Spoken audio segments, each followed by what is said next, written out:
Assalamualaikum warahmatullahi dan salam sejahtera kepada bangsa walabadi sekalian. Saya yakin tuan-tuan dan puan-puan, kerajaan kita ini sebenarnya memang tak ada idea untuk menentukan mekanisme penyasaran subsidi RON 95. Seandainya kalau Raja Formula yang merangkap Raja TikTok iaitu Rafizi Ramli tak tahu nak cari formula mana satu, di sini saya akan bagikan formulanya. Dengar sampai habis ya. Kita intro dulu.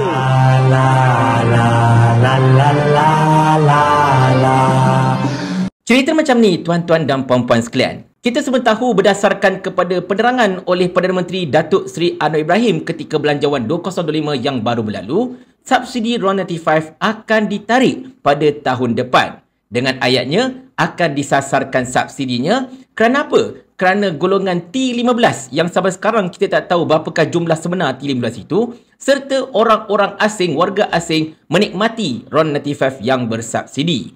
Jadi, penyasaran subsidi RON 95 akan dibuat dan ini insya-Allah kata kerajaan akan menjimatkan sekurang-kurangnya 4 hingga ke 8 bilion ringgit untuk kerajaan saban tahun.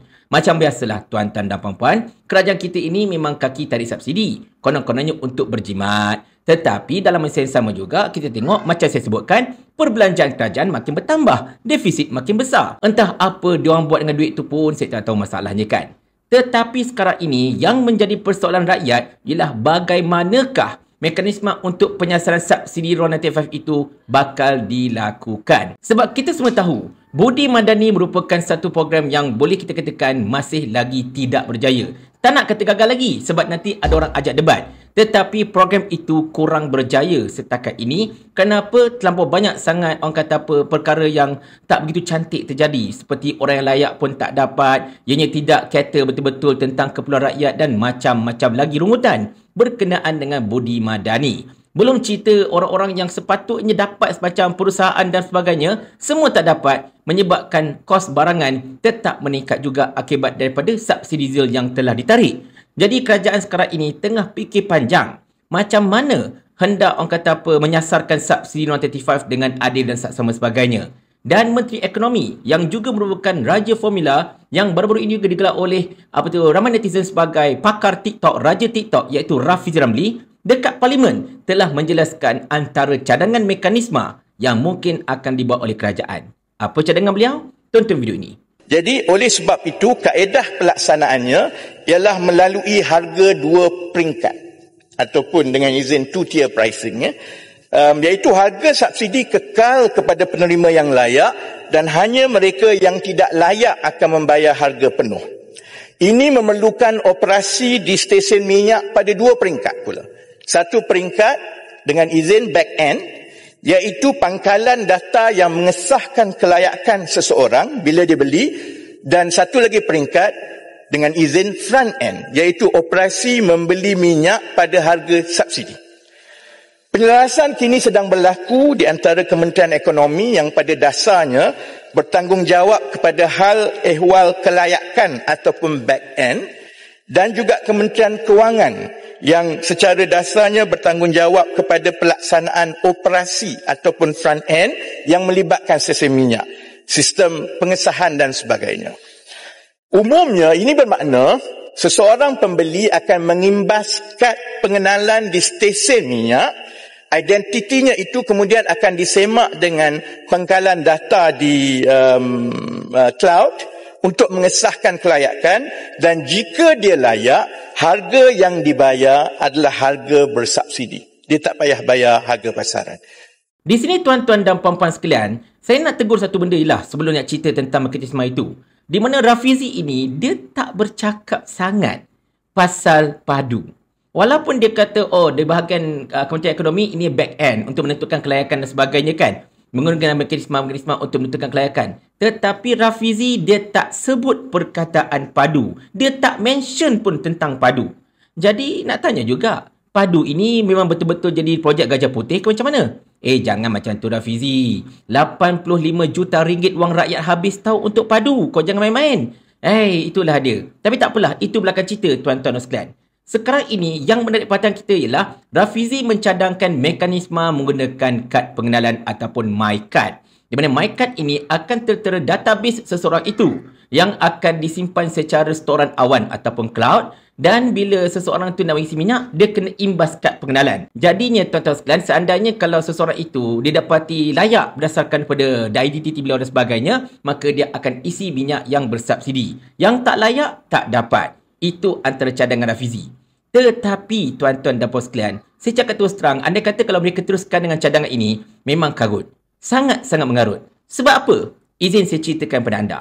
Yang pertamanya, kadang-kadang ada je orang yang pergi isi minyak tetapi tak bawa kad pengenalan. Kadang-kadang mereka just bawa duit beberapa ringgit. Especially pakcik-pakcik yang pergi surau dan sebagainya. Diorang ni manalah bawa IC pergi surau sebagainya kan. Tetapi kadang-kadang bawa duit. Sebab apa? Oh, ala-ala pergi surau nanti nak isi minyak sebagainya. Mereka ini biasanya tak ada kad pengenalan.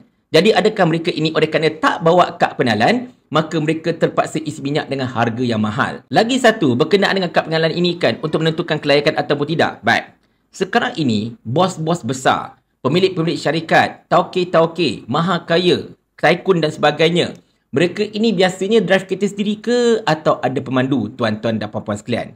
Majoriti mereka ini ada pemandu. Pemandu mereka ini, tuan-tuan dan puan-puan sekalian, kan, semuanya B40 atau M40 belaka. Tak kaya mana pun. Yang kaya bos diorang. Tapi, bila mereka isi minyak, mereka akan guna IC pemandu. Bila guna IC pemandu, oh detect, oh inilah golongan yang layak dapat minyak bersubsidi. So, dia pun isi dia punya contohnya Mercedes E-Class dia untuk minyak yang bersubsidi. Menggunakan minyak bersubsidi.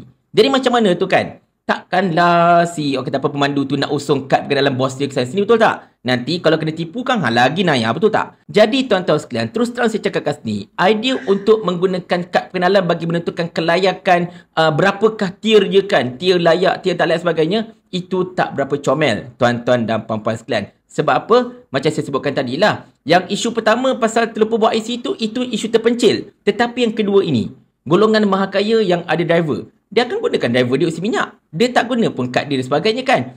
Abu, awak pergi isi minyak jap. Pakai IC awak.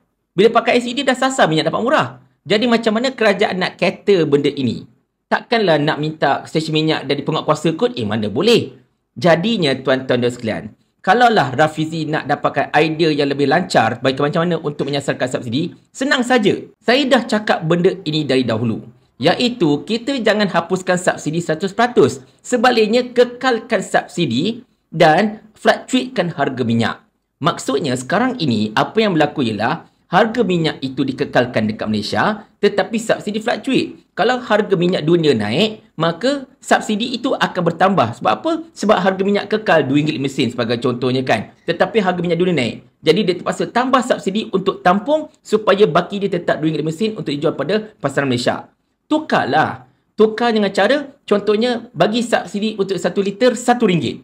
And then katalah harga minyak dunia ialah RM3. So, harga minyak kita RM2. Kalau harga minyak dunia naik RM3.5, harga kita RM2.5. Kalau harga minyak dunia RM1.8, so harga kita RM80. Contoh macam tu kan. Jadinya, dengan cara itu, kerajaan boleh bajet dah berapa banyak subsidi yang akan digunakan. Tak ada fluctuate naik turun. Dah tahu dah banyak ini subsidi tiap-tiap bulan, tiap-tiap tahun yang kita akan dapat, yang kita akan terpaksa belanjakan.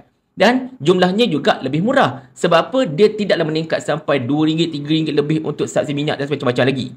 Kalau RM1 tu mahal sangat, so kurangkan. Mungkin subsidi 1 liter 50 sen saja. Pun dah membadai dah sebenarnya kan. Yang kedua, Perdana Menteri pun cakap, yang banyak menggunakan minyak Royalty 5 ini ialah mahakaya T15 dan juga warga asing. Yang T15 ni, saya tak rasa dia orang guna Royalty 5 sangat tau. Sebab kalau mereka menggunakan kereta yang enjin berprestasi tinggi, Royalty 5 tak sesuai. Mereka kena gunakan Royalty 7 ke atas. Dan kebanyakan orang kaya-kaya baru kat Malaysia ini sekarang ini kan, mereka ada satu keminatan lain, iaitu mereka tak guna kereta ICE. Mereka gunakan kenderaan elektrik.